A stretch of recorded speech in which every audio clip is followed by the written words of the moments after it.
Jacob, how did you? I mean, I just think that's a really nice example, right, of how someone. I mean, it's almost like how someone comes in, they get proper treatment, and they go right back into the program to help the program. Yeah, I mean, exactly. That's like that's just a really great example Exactly. of something looking to be very successful. Yeah, I mean, for us at Caramore, I think I could say and speak for us all that we're really trying to blur the demarcation between what is mental illness and what is normalcy or sanity. I mean, I'm not even sure what that is. So it's almost like the idea of stigmatizing stigma. Let's eliminate that from the vocabulary. Let's get rid of some of those signifiers and start to focus on human beings with difficulties and that have challenges in life. Eric has his challenges. I've had my challenges. I dropped out of college after a year and a half. Lived in a very, sordid, abject environment for quite some time. Found my way back to school. Was interested in philosophy, primarily psychology, and then worked in conjunction with pharmaceutical companies doing clinical trials, and then found my way into Caramore. And I feel like out of all the places that I've been thus far and all the jobs that I've had thus far, this has really been the best for me because I've been able to realize my own potential within it. It's just an environment of self-actualization that I've never experienced before myself. And so when it comes to feeling that camaraderie and that companionship. Spills over between all entities within the program. It's kind of like a friendship. Exactly. It's really a friendship, and it's a sharing. It is. Yeah. It is. How long have y'all been around this organization? Yeah, Caramore's been in existence for 30 years now. Yeah, it was started up by Caroline Livermore, hence the name Caramore, the combination of the two. And actually, the center where we stay at now is dedicated to Jack Simons, who was the original CEO, and our current CEO is David Chapman. So. Okay. And so you have.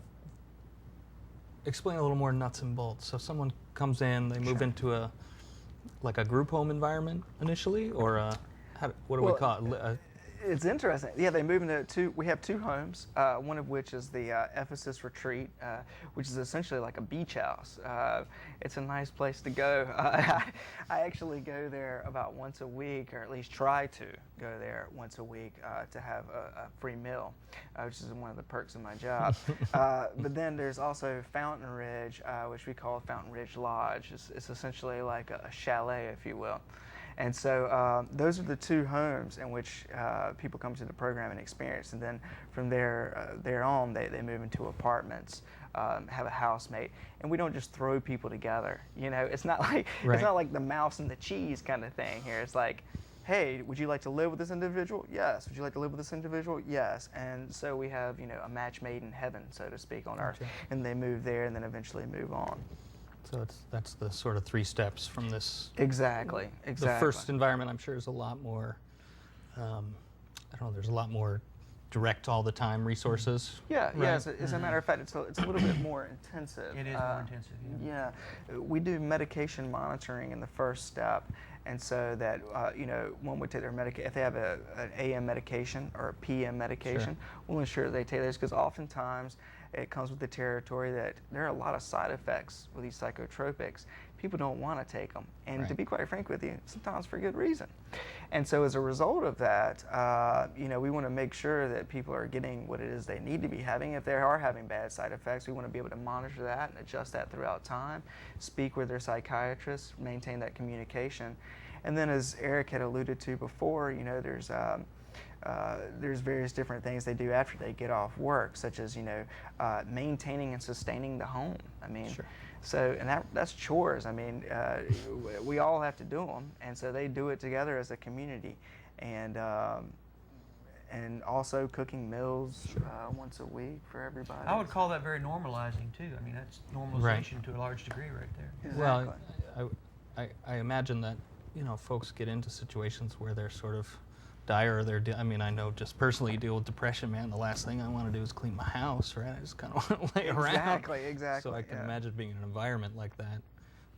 Exactly what you say, sort of normalizes it, and there's other people around you. And to encourage you, if you don't feel like doing it, and it's not like you're on pins and needles either. So it's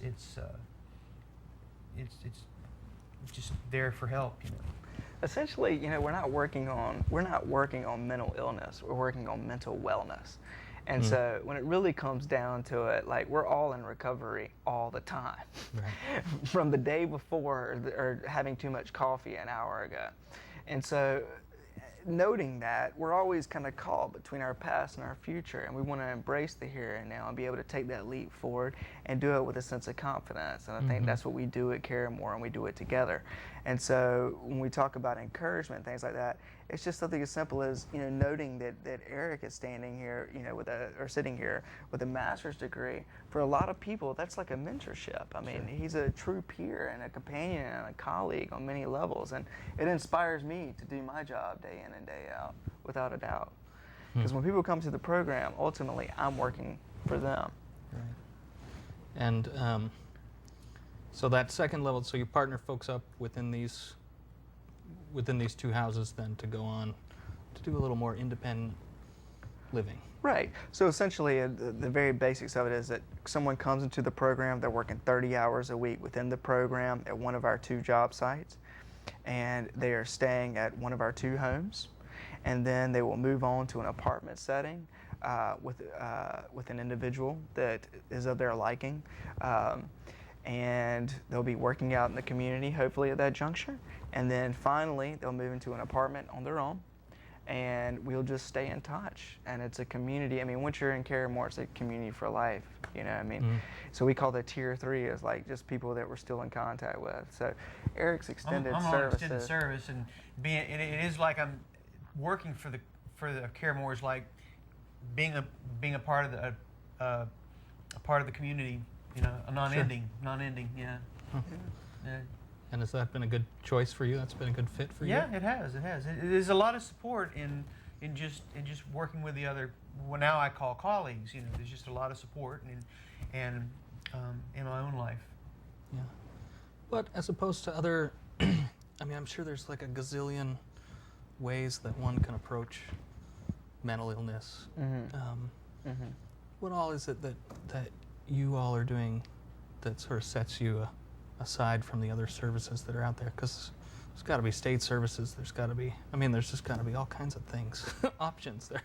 Well, I think that really what makes us distinctive is that when you consider existence alone, you think of, well, what is it that I do during the day? Well, I work. And then what is it that I do at night? Well, I pay for the place. I'm working to pay to survive. Right. And then with the other 10% of my time, I enjoy the fruits of my labor. And so what we do as a program essentially is that we look at 100% of a person's time. Whereas other services, you may be looking at 10% of a person's time. Sure. You may just be looking at the vocational aspect of it. You just may be looking at the residential aspect of it, staying in a group home, right? But what am I going to do during the day after that? And we're saying is like, no. We're very comprehensive. We're very holistic.